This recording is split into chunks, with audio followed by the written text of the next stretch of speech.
Bharatiya Janata party के साथ रह करके नीतीश कुमार ने भारतीय जनता पार्टी की राजनीतिक प्रकृति को बदला है। ये सारी चीजें होती थी, आप कहीं भी चले जाइए, मकान बना रहे हैं आप, तो वहां 4 गो रंगदार आ गया, बोला कि गिट्टी हमसे लेना पड़ेगा, सीमेंट हमसे लेना पड़ेगा, ना तो नहीं बनेगा मकान। एजेंडा सिर्फ मौखिक होता है, कागज पे होता है। फैक्ट तो यही है कि जात पात को लेकर के, बाकी सब चीजों को लेकर के चुनाव हो रहे हैं आज के लिए। नोरमा ग्रुप, जो सोचता है वो करता है, आपके अपने सपनों का आशियाना। नमस्कार, भारत लाइव देख रहे हैं आप। मेरा नाम है उत्तम कुमार। देखिए, हमारे खास कार्यक्रम महाभारत 2025 में आपका स्वागत है।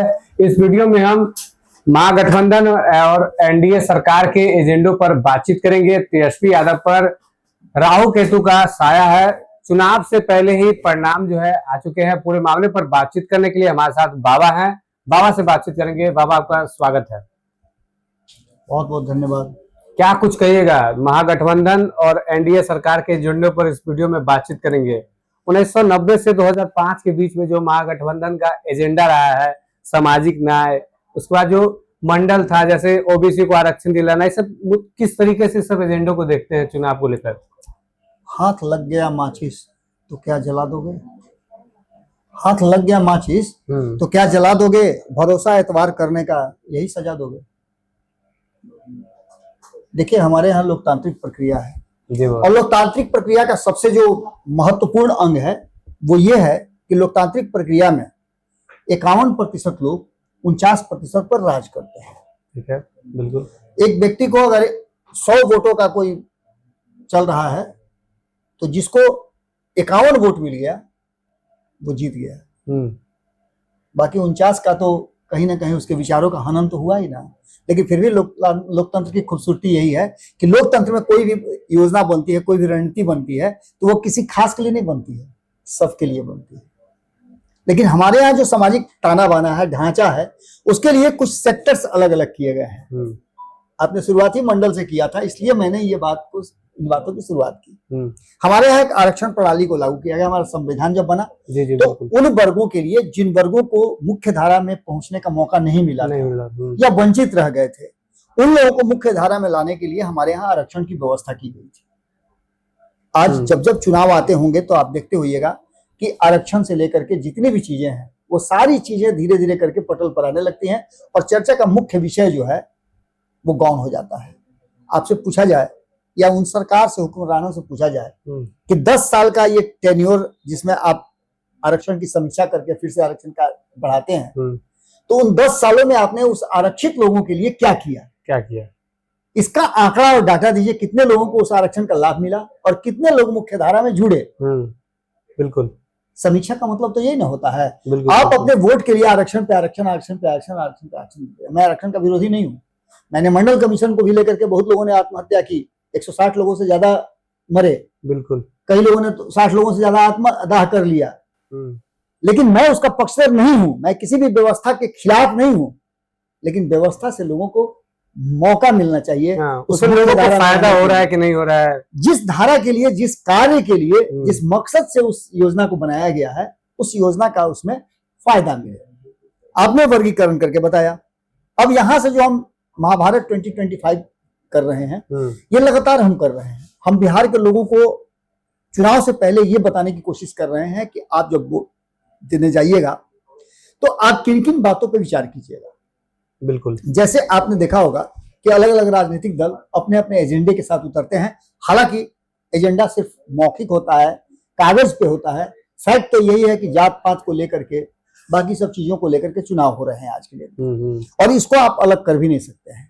लेकिन जो वर्तमान परिस्थिति बनी है उसमें तेजस्वी यादव जिस तरह से आगे बढ़ रहे थे, अचानक से उनके रास्ते में ब्रेक आया है, हर्डल आया है। और हर्डल आने वाला कोई दूसरा नहीं है, उनके विरोधी नहीं है। हर्डल जो आया है वो उनके ही लोग हैं। राहु और केतु उनके सर पे सवार हो गए हैं। इससे पहले शनि का साया प्रकोप उन पर चल रहा था, अब राहु केतु भी उनके साथ आ गए हैं। ये राहु केतु कौन है?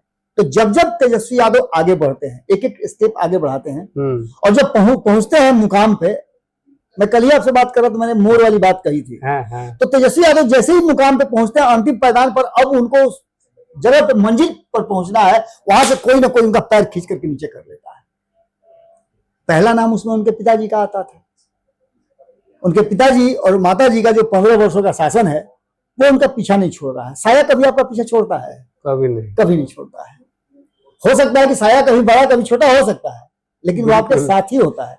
साया कभी पीछा नहीं छोड़ता है। तेजस्वी यादव को उस साये का वो जो 15 साल का दंश है, कल भी जब हमारी बातचीत हो रही थी और हमारे जो रिपोर्टर हैं, सीनियर रिपोर्टर हैं दीपक, लोगों से बातचीत कर रहे हैं, तो लोगों ने से पूछा उन्होंने कि भैया आप ये तो कह रहे हैं कि ठीक है नीतीश कुमार और मोदी मिल करके बिहार का विकास कर रहे हैं, योजना बना रहे हैं, ये कर रहे हैं, वो कर रहे हैं, लेकिन तेजस्वी यादव भी तो 17 महीने रहे नीतीश कुमार के साथ, उन्होंने नौकरी दिलवाया, जिसका क्रेडिट भी लेते हैं। तो उनको क्यों नहीं आना चाहिए? राहुल गांधी को क्यों नहीं आना चाहिए? तो लोगों ने हाथ खड़ा करके कहा कि नारे बात, उसको नहीं आना चाहिए, क्योंकि वो उससे निकल नहीं सकते हैं।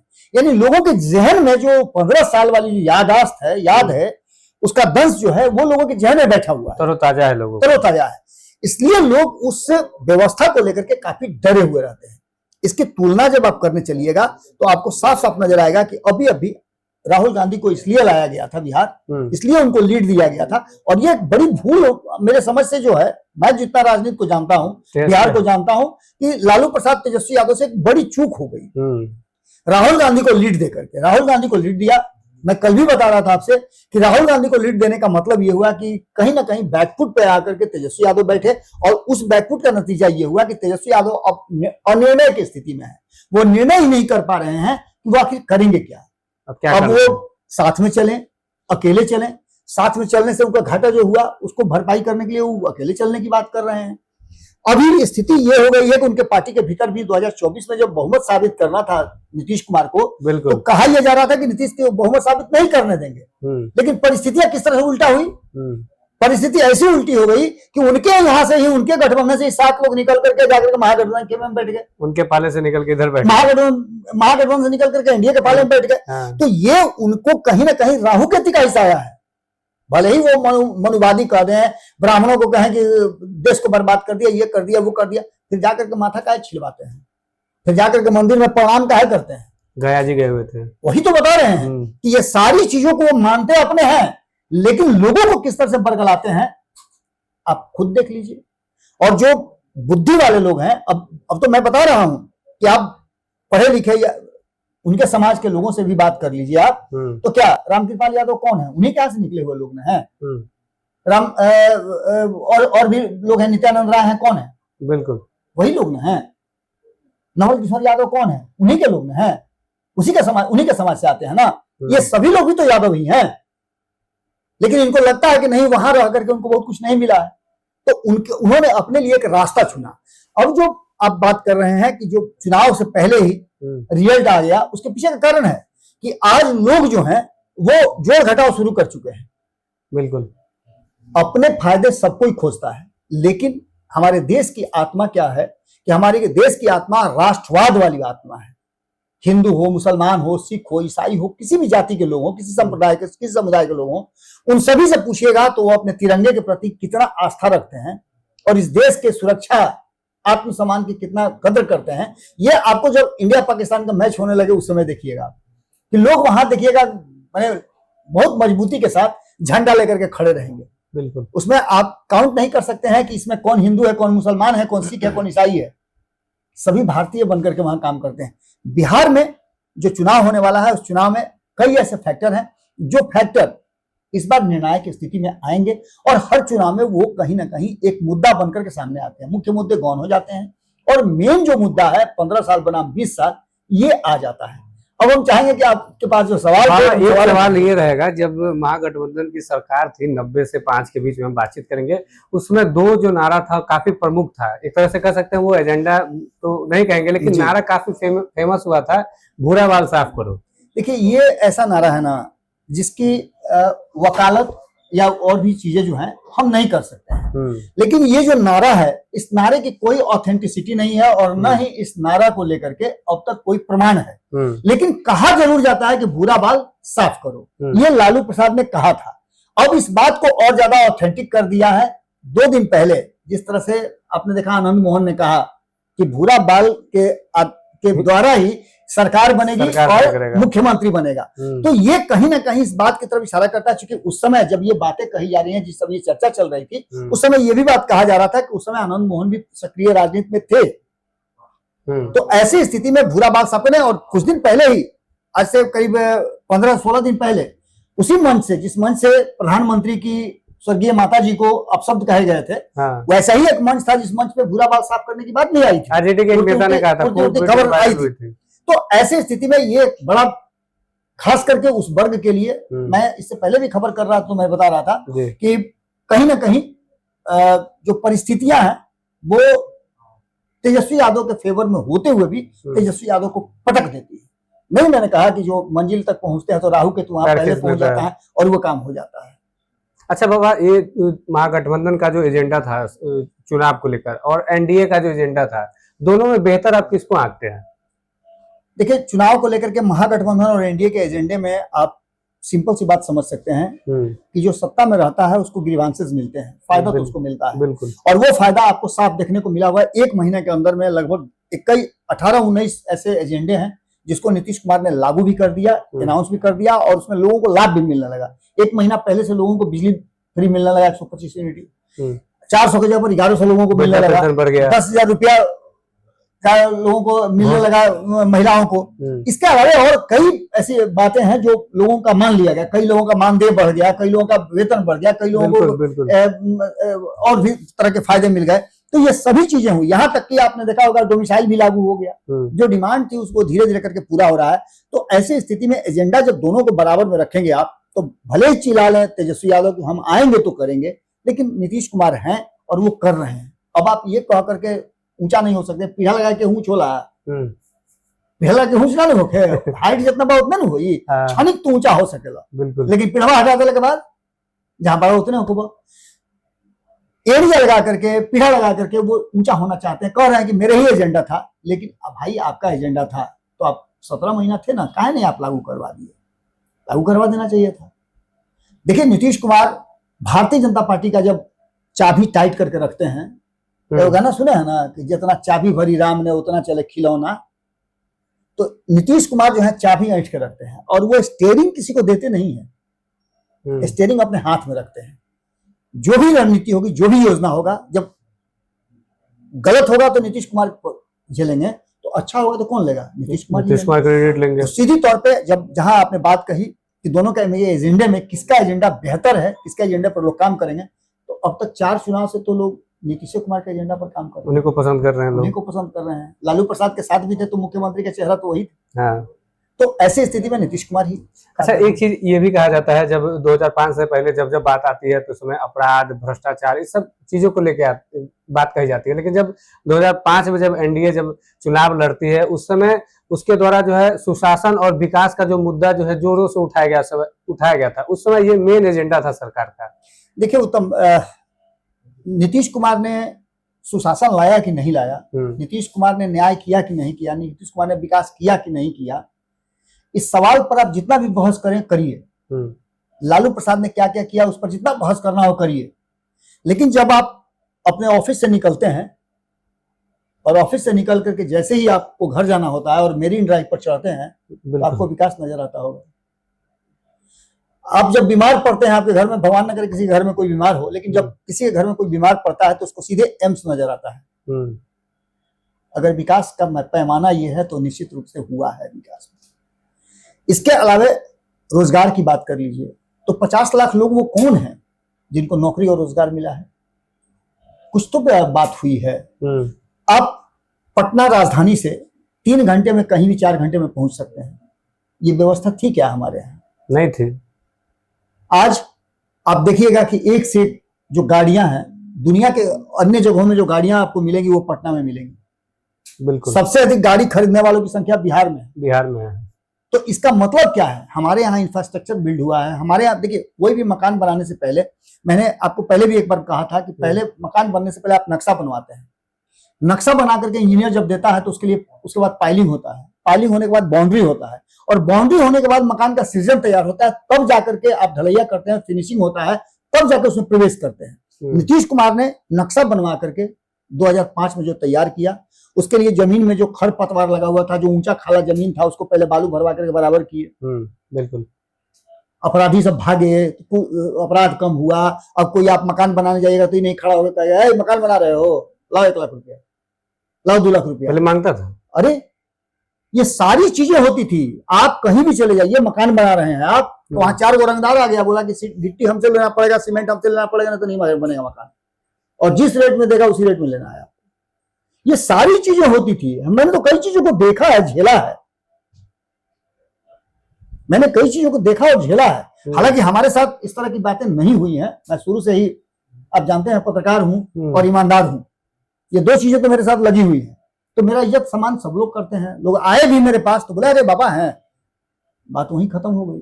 जिस तरह से पहले महिलाओं को जो है घर तक ही सीमित रखा जाता था, उस पर नीतीश कुमार की कहीं ना कहीं जब एनडीए की सरकार आई तो महिलाओं को लेकर भी काफी काम किया गया। जैसे आपने पहले भी बताया, जैसे लड़कियों को पहले साइकिल योजना शुरू की गई ताकि लड़कियां घर से बाहर निकले, पढ़े, साइकिल को लेकर ही पढ़े, लेकिन पढ़े। देखिए उत्तम, नीतीश कुमार जी के थॉट को, उनके सोच को, उनकी नीतियों को आप चाहे जितना भी कटघरे में खड़ा कीजिए, जिसने जुर्म नहीं किया है वो मुजरिम साबित नहीं होता है। बिल्कुल, समझे। जज उसको अंततः फैसला उसको देना ही पड़ता है कि ये बरी है। बिल्कुल।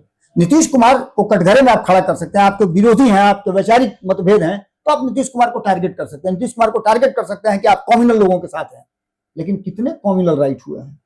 भारतीय जनता पार्टी को जरा सा भी लीक से हट करके चलने दिए हैं क्या? भारतीय जनता पार्टी के साथ रह करके नीतीश कुमार ने भारतीय जनता पार्टी की राजनीतिक प्रकृति को बदला है। जो भारतीय जनता पार्टी जो काम नहीं कर सकती थी वो काम हुआ है। आपने तो कहा पहले ड्राइविंग सीट पे बैठे रहते हैं, बिल्कुल, तो हैंडल अपने हाथ आप जरा सा भी इधर उधर कीजिएगा, अगर आप उस पर सीट पर बैठे हुए हैं और कोशिश कीजिएगा ड्राइवर की तरफ आने के लिए, तो गाड़ी रोक देंगे और उतर जाएंगे, सबको उतार करके नए आदमी को बैठा लेंगे। अब फिर से गाड़ी चलाना शुरू करेंगे। तो ये जो प्रकृति है नीतीश कुमार की, इसने अब तक 20 साल से बिहार में विकास का जो पैमाना, खाका जो उन्होंने खींचा था, अब आप आए, आप रोक दिए कि मकान नहीं बनेगा। नीतीश कुमार ने है जी, आप ही को जेल में दे देंगे और अपने मकान बनाना शुरू कर देंगे। फाउंडेशन उन्होंने कर दिया है, अंतिम अब मकान में शिफ्ट करने की जरूरत है। और ये जो समय होगा 2025 से 30, फिर से नीतीश जो नारा उन्होंने दिया है, ये इसीलिए है कि अब तक जो नीतीश कुमार ने किया है उसको अमली जामा पहनाने का समय है। 10-10 हजार रुपया दे रहे हैं महिलाओं को, तो हर घर में 10,000 रुपए का तो रोजगार शुरू होगा। मान लेते हैं कि सिंगार पटार में, या चाहे शौक श्रृंगार का सामान खरीद ले 2,000 का महिला, लेकिन 8,000 तो लगाएगी ना कि भैया हमको 2 लाख फिर लेना है। सही बात है। तो ये सभी चीजें कहीं ना कहीं इस बात की तरफ इशारा कर रही है कि नीतीश कुमार ने जो काम किए हैं, 20 साल में जो काम किया है, उसको 15 साल से तुलना नहीं की जा सकती है। 15 साल का दंश जिसने झेला है वो तो साफ आप देखिए लोगों के जुबान पे आ जाता है, लोग नहीं उसको रोक पाते हैं। ये सभी बातें हैं, कहीं ना कहीं नीतीश कुमार ने उस क्षेत्र में काम किया। नीतीश कुमार ने महिलाओं के सशक्तिकरण पर जितना काम किया है, तो महिला का जो वोट बैंक है, कहीं ना कहीं उनका काफी माना जाता है कि महिला। पिछले चुनाव में आपको बता रहे हैं कि सभी लोगों ने जो बातें कही थी, 2020 के चुनाव की भी मैं बात कर रहा हूं और 2024 के चुनाव की भी बात कर रहा हूं। हमारी और नमन जी की बातचीत हो रही थी, आंकड़ों के हिसाब से मैंने कहा था कि Nitish Kumar ji 5 seat, 6 seat, 4 seat कोई बता रहा था, और मैंने कहा था कि नीतीश कुमार जी 16 सीट मिला है, वो 60 से 70% तक स्ट्राइक करेंगे। बिल्कुल। लोगों ने पूछा था कि क्यों करेंगे, कैसे करेंगे, मैंने उसका आंकड़ा दिया था कि नीतीश कुमार की हिडन वोटर जो हैं वो नीतीश कुमार को सपोर्ट करती हैं। वो महिलाएं जो आज आपने देखा होगा कि कल ही पूर्णिया में एक महिला बात कर रही थी कि नीतीश कुमार आंख मूंद करके, एक महिला, एक माँ अपनी बेटी को स्कूल भेज सकती है, और 5 बजे, 6 बजे, 7 बजे शाम भी हो जाना, बेटी अगर घर नहीं आती है तो चिंता नहीं होती है, क्योंकि वो सुरक्षित घर आ जाएगी। देखिए, कुछ छिटपुट घटनाएं होती हैं, उससे आप इनकार नहीं कर सकते हैं। कुछ लोग समाज में भी होते हैं जो गंदे होते हैं, जिनकी मानसिकता गंदी है और समाज में ऑकरेंस पैदा करते हैं। सही बात। अपराध पूरी तरह समाप्त नहीं कर सकते हैं, लेकिन संगठित अपराध आपके यहाँ नहीं हो रहा है, इस बात का क्रेडिट तो नीतीश कुमार को जाता ही जाता है। बिल्कुल। अपराधी नेता बन गए हैं जो समाज की सेवा में लग गए हैं। कई अपराधियों का आप उंगली पर गिन सकते हैं, मैं नाम नहीं गिनाना चाहता हूं, लेकिन कई अपराधी जिनका नाम होता था अरे बाप, बाहुबली है, दबंग है, तो ये है, तो वो है, आज वो लोग बैठ करके साधु बन करके और माला जप रहे हैं। लोगों को कह रहे हैं कि भाई कोई दिक्कत है आपको, ठीक है, फलाना जी काम उनका कर दीजिए ना। चीजें बदली हैं, बहुत सारी चीजें बदली हैं, और नीतीश कुमार ने इस राजनीतिक प्रकृति को बदला है। लोकतांत्रिक प्रक्रिया में आप यदि लोगों के लिए करते हैं तो लोग आपके साथ खड़े नजर आते हैं। और इसके अलावे बहुत बार ऐसा भी होता है कि कभी कभी लोगों का मूड बदल भी जाता है कि तनी चेंज कर लें। नहीं होता है, घर में खाते खाते किसी दिन नहीं मन करता है कि आज थोड़ा होटल वाला खा लिया जाए, जबकि आपको जानते हैं कि तेल मसाला वहां ज्यादा मिलेगा, चटक पटक थोड़ा ज्यादा होगा, लेकिन इच्छा तो है, इच्छा करता है ना। तो ऐसे बिहार के लोगों का मूड अगर चेंज होता है तो बात अलग है। अच्छा, इस बार भी 2025 में जो महागठबंधन का एजेंडा है उस पर कहीं ना कहीं जो सीएम नीतीश कुमार का जो एजेंडा है, एनडीए का जो एजेंडा है वो भारी पड़ रहा है, तो कहीं ना कहीं इससे फायदा होगा। निश्चित रूप से आप एक बात समझ लीजिए कि नीतीश कुमार जिस तरह से काम कर रहे हैं और अंतिम समय में उन्हें अंतिम बॉल पे मारा है, सिक्स दे रहे हैं एकदम उड़ा हाँ। तो अंतिम ओवर में उन्होंने एकदम मास्टर ब्लास्ट किया है और इस मास्टर ब्लास्ट का असर दिखाई दे रहा है। हमने ये जो घोषणाएं हुई हैं, 1 महीना पहले भी हमारी सर्वे टीम गई थी, हाँ। जिसमें हमारी पूरी टीम 5 टीमें काम कर रही थी, आपने भी देखा ही होगा। बिल्कुल।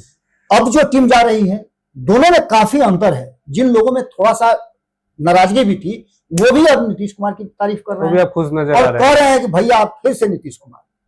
तो ये लोगों का मानसिकता है। हाँ, मैंने जो बताया ना कि कभी कभी मन करता है कि थोड़ा चटक पटक खाने के लिए होटल में चल जाए, तो कभी चेंज के रूप में हो सकता है कि कुछ मन लोगों का बदले, तो बात अलग है। लेकिन फैक्ट यही है कि ये जो चीजें हैं नीतीश कुमार ने बदला जरूर है, और यही आकर के कहीं ना कहीं राहुल गांधी जो कर रहे हैं या लालू प्रसाद का जो 15 साल का शासन है वो तेजस्वी के आगे आ जाता है। तेजस्वी गलत नहीं है, तेजस्वी मेहनत भी बहुत कर रहे हैं, राहुल के तो कारण फंस जा रहा है। बिल्कुल, जब होता है तो उनके ऊपर वो साया जो है लालू प्रसाद का आ जाता है। कभी चारा घोटाला का आ जाता है, कभी लैंड फॉर जॉब आ जाता है, कभी कुछ आ जाता है, कभी अपहरण आ जाता है, कभी कुछ।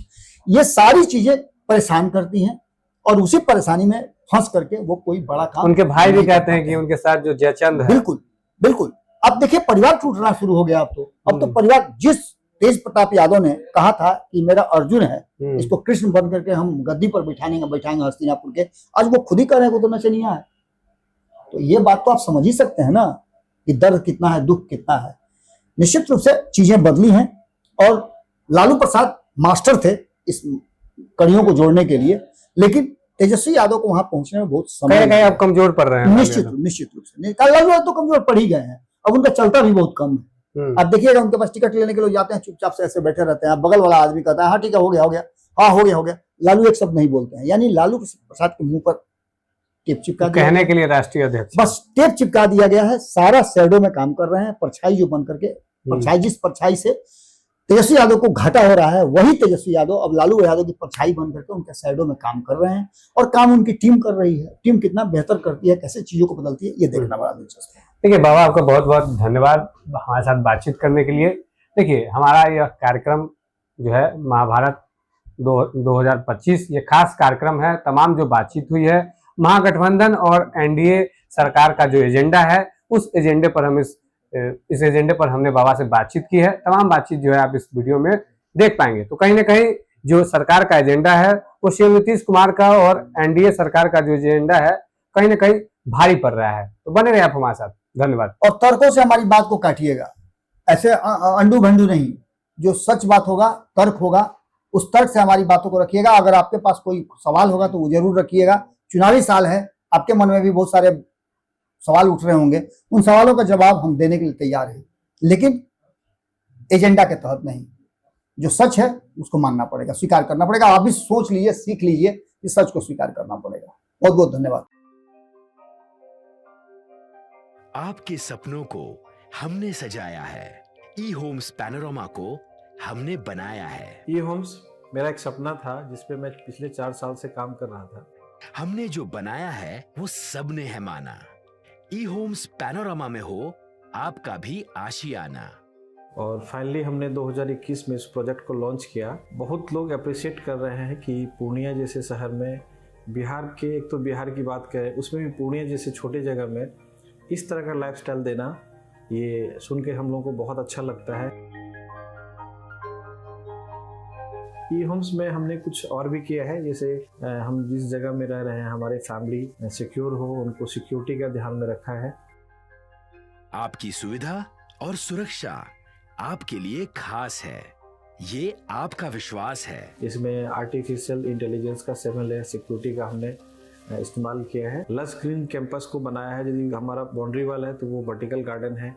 ये जितनी भी फैसिलिटी होता है एक इंटरनेशनल टाउनशिप में ई होम्स है, ये हम लोग विश्वास नहीं कर पा रहे हैं। जो भी हमारे मित्र दोस्त या जो भी हमारे बाहर के बाहर आते हैं तो हम लोगों को बहुत अच्छा सुनने को मिलता है और बहुत अच्छा क्रेडिट मिल रहा है। वो सारा हमने सिर्फ एक बिल्डिंग नहीं बनाया, हमें एक बहुत अच्छा लाइफस्टाइल दिया ई होम्स में, और मेरा एक सपना था जिसको मैं आज फुलफिल होते हुए देख पा रहा हूँ। ये आपका आवास है। ई होम्स पैनोरमा में अब आपका निवास है। E homes Panorama, luxurious lifestyle redefined. Panorama group, जो सोचता है वो करता है। अगर ये वीडियो पसंद आई और वह बिहार के राजनीति और बिहारियत से सरोकार रखेनी तो सब्सक्राइब बटन दबा के चैनल के सब्सक्राइब कर ली। ओजे एगो घंटी बा, ओकरा बटन दबा देला से कुल सटीक और मारक खबर रुआ मुफ्त में मिल जाई। अगर रुआ पत्रकारिता के हमनी के नया प्रयोग में सहयोग कर चाहतानी तो ज्वाइन बटन दबा दी। पेटीएम नंबर नोट कर ली 9386 816 700।